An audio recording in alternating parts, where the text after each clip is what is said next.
Balakən şəhərinin Tülü kəndində 21 sot torpaq satışa çıxarılır. Yol tərəfdən dəmir şifr ilə hasar alınmışdır. İçərisində 25 toma fındıq ağaçları var. 8 dənə armudun ağaçları var.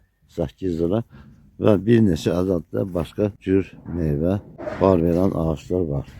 İçərisində belə bir tikintisi var.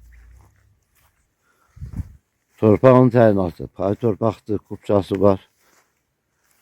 Qiyməti 12.000 manata təklif olunur. Torpağın qarşı tərəfindən qaz xətti, işıq xətti, internet xətti qarşısından keçir. Qiyməti 12.000 manata təklif olunur. Real alış şərti ilə yaxınlaşsanız qiymətdə cüzi endirim olacaqdır.